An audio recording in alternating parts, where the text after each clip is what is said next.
Frères et sœurs, pour distinguer ces bons et mauvais fruits, Jésus donne une précision importante au verset 21 en disant que ceux qui me disent Seigneur, Seigneur, n'entreront pas tous dans le royaume des cieux, mais c'est celui-là seul qui fait la volonté de mon Père qui est dans les cieux. Waouh! Jésus parle ici de l'obéissance comme étant le fruit, mais bien aimé de le Seigneur, des bons serviteurs. Frères et sœurs, deux verbes attirent notre attention dans cette déclaration de Jésus. Le premier verbe est le verbe dire qui vient de la phrase « Ceux qui me disent Seigneur, Seigneur ».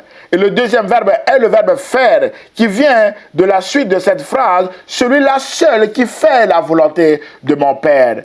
Mes chers amis, nous comprenons ici que les bons et faux serviteurs disent tous « Seigneur, Seigneur ». Ou encore, prêchent tous « Seigneur, Seigneur ». Mais le bon fruit est réservé uniquement à celui qui dit « Seigneur, Seigneur » ou qui prêche « Seigneur, Seigneur » et qui fait la volonté de Dieu. Mes chers amis internautes, c'est simultané. Dire et faire en même temps ou encore prêcher et vivre la parole en même temps, c'est ce qu'il faut faire. Et c'est le bon fruit qui ouvre la porte du ciel, mes bien-aimés de le Seigneur. Frères et sœurs, le fait de dire la loi ou la parole de Dieu et de ne pas faire ce que dit la loi ou la parole de Dieu, c'est de l'hypocrisie. Prêcher et ne pas vivre selon la parole de Dieu, c'est de l'hypocrisie qui est un mauvais fruit qui ferme la porte du ciel. C'est exactement ce que Jésus reprochait aux pharisiens et aux spécialistes de la loi en leur disant en Matthieu 23, 13 que « Malheur à vous, scribes et pharisiens hypocrites, parce que vous fermez aux hommes le royaume des cieux. Vous n'y entrerez pas vous-même et vous n'y laissez pas entrer ceux qui veulent entrer. » Waouh! Frères et sœurs, le bon fruit dont Jésus parle ici est de dire Seigneur, Seigneur et de faire la volonté du Seigneur. Mais bien aimé dans le Seigneur, c'est ce fruit-là et ce fruit-là seul qui ouvre la porte du ciel. Et c'est ce fruit-là qui est le bon fruit. Ce fruit est réservé à celui-là qui fait la volonté de Dieu, mes bien-aimés, et qui obéit à Dieu, mes chers amis internautes, car l'obéissance et l'obéissance seule conduit à la maison de Dieu. Autrement dit, c'est uniquement celui qui fait la volonté de Dieu ou qui obéit à Dieu qui entrera dans son royaume. Voilà le message central de Jésus, mes chers amis internautes, dans ce chapitre 7 de Matthieu. Frères et sœurs, le faux prophète est celui qui dit aux autres « Seigneur, Seigneur », mais qui ne fait pas la volonté de Dieu et qui est privé de la gloire de Dieu, qui est privé du ciel, mes chers amis internautes. Il n'y entrera jamais, mes bien-aimés. Il vit sa vie comme bon lui semble, mais bien caché devant les hommes. Immoralité sexuelle cachée, cupidité cachée, envie de l'argent cachée, idolâtrie cachée, jusqu'à ce que Dieu le confonde un jour publiquement, mes chers amis internautes. C'est alors que vous le reconnaîtrez publiquement, mes bien-aimés de le Seigneur, parce qu'il a déjà fait beaucoup de dégâts autour de lui ou même dans l'église du Seigneur. Sur leur fin, mes bien-aimés de le Seigneur, l'apôtre Paul dit aux Philippiens que leur Dieu, c'est leur ventre et leur fin sera la perdition, mes bien-aimés de le Seigneur. Et aux Corinthiens, l'apôtre Paul dit en 2 Corinthiens chapitre 11, versets 13 à 15 que ces hommes-là sont de faux apôtres, des ouvriers trompeurs, déguisés en apôtres de Christ. Ils se font appeler apôtres, mes bien-aimés de le Seigneur. On ne peut pas les reconnaître facilement parce qu'ils sont déguisés. Ils font exactement les mêmes choses que les vrais serviteurs, mais la différence est que, mes bien-aimés de le Seigneur, ils vivent une double vie cachée et le ciel leur est fermé. Verset 14, l'apôtre Paul dit, et cela n'est pas étonnant puisque Satan lui-même se déguise en ange de lumière. C'est pourquoi ces personnes-là également se déguisent en ange de lumière. Et l'apôtre Paul dit, il n'est donc pas étrange que ces ministres aussi se déguisent en ministres de justice, mais bien aimés de le Seigneur. Leur fin, dit l'apôtre Paul, sera selon leurs œuvres. Autrement dit, Dieu leur donnera une offrande qui correspond à leurs activités. Mais bien aimés de le Seigneur, et l'apôtre Paul les appelle des ennemis de la croix. Parce qu'en réalité, ils s'opposent à l'œuvre de la croix. Ils s'opposent au message de l'évangile. Mais Jésus nous demande ici, dans ce chapitre 7, de ne pas les juger, mais bien aimés de le Seigneur, parce que à moi la vengeance, à moi la rétribution ou le jugement, déclare le Seigneur. Mais bien aimés, c'est Jésus qui va les juger et non nous, mais bien aimés de le Seigneur. C'est pourquoi, mon frère, ma soeur, si c'est votre cas, peut-être que vous vivez exactement cette double vie de faux serviteurs, ce message ne vise pas à vous juger, mais à vous aider à changer de direction et à servir le Seigneur à visage découvert, comme il est écrit en 2 Corinthiens chapitre 3, verset 18, et non à servir le Seigneur avec un masque comme vous le faites actuellement. Mais bien aimé, parce que un jour, vos masques tomberont, mes bien-aimés, et vous subirez les conséquences de votre ruse vous-même, mes bien-aimés dans le Seigneur. Frères et sœurs, revenons à Matthieu chapitre 7 pour enfoncer les clous et nous aider à reconnaître ces faux serviteurs. Jésus a encore dit en Matthieu chapitre 7, versets 22 à 23. Nous restons dans Matthieu chapitre 7 aujourd'hui. Jésus dit ceci. Plusieurs me diront en ce jour-là, Seigneur, Seigneur, n'avons-nous pas prophétisé par ton nom ?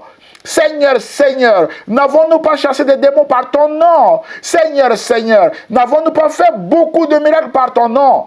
Alors je leur dirai ouvertement, je ne vous ai jamais connu, retirez-vous de moi, vous qui commettez l'iniquité ou encore vous qui faites le mal. Waouh!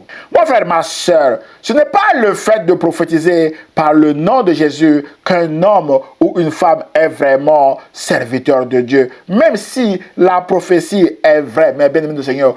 Aujourd'hui, mes bien-aimés du Seigneur, nous voyons des hommes et des femmes sur les réseaux sociaux qui s'autoproclament serviteurs, qui donnent des prophéties, peut-être qu'ils sont vrais, mais bien aimés du Seigneur, qui font des miracles au nom de Jésus. Mais malheureusement, Jésus ne les connaît pas, mais bien aimés du Seigneur. La prophétie est donnée vraie à cause du nom de Jésus, tout simplement. Rappelez-vous qu'une servante qui avait un esprit de Python a prophétisé sur Paul et Silas en criant, « Ces hommes-là sont des serviteurs du Dieu très haut, et ils vous annoncent la voix de Dieu. » En faisant cela plusieurs fois, mais bien aimé du Seigneur, l'apôtre Paul était exaspéré et l'apôtre Paul avait délivré cette femme, bien aimée.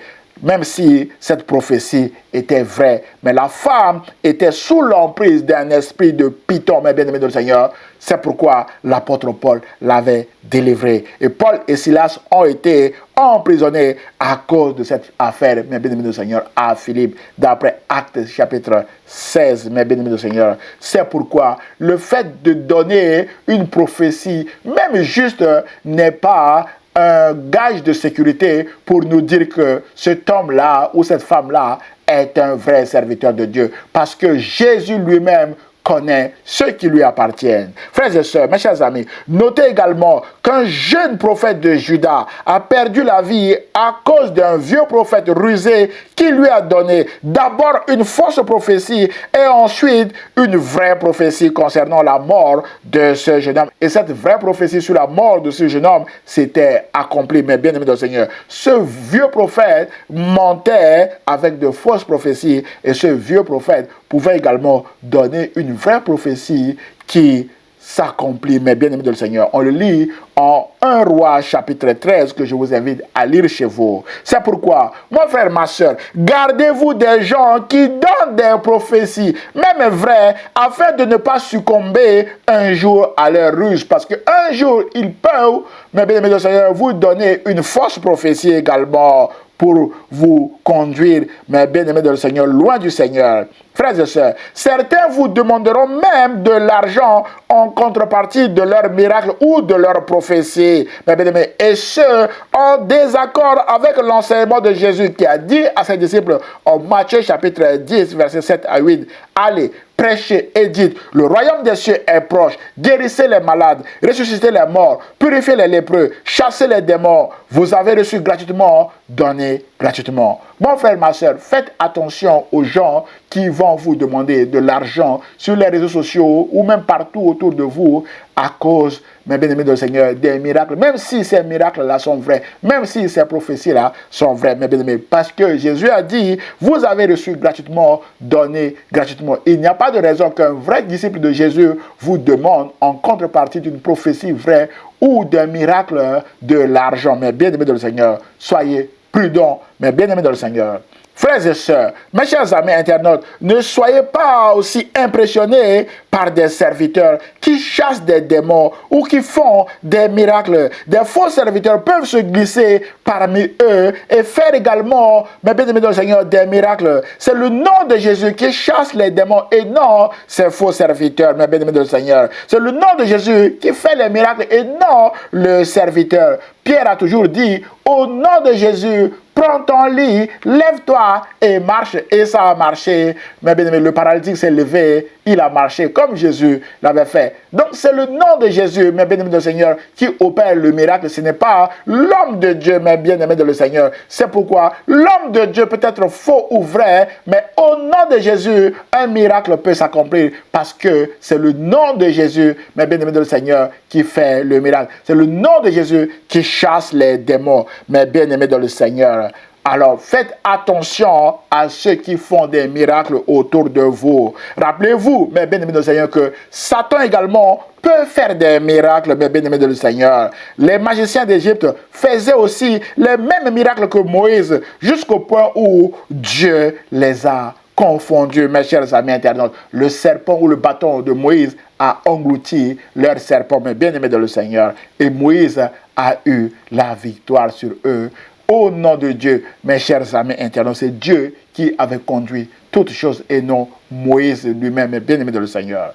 C'est pourquoi, mon frère, ma soeur, gardez-vous des faux serviteurs qui prophétisent, qui chassent des démons ou qui font des miracles, comme l'a dit Jésus, mes chers amis internautes. Et parfois, en contrepartie, ils vont vous demander de l'argent. L'apôtre Pierre dit, ils vous exploiteront par amour de l'argent. C'est pourquoi ce message vous encourage à faire confiance à Jésus. Parce que Jésus et Jésus seul connaît ceux qui lui appartiennent. L'apôtre Paul a dit, le Seigneur connaît ceux qui lui appartiennent. Il a dit au jeune pasteur Timothée pour l'aider à faire attention à lui, mais bien aimé dans le Seigneur.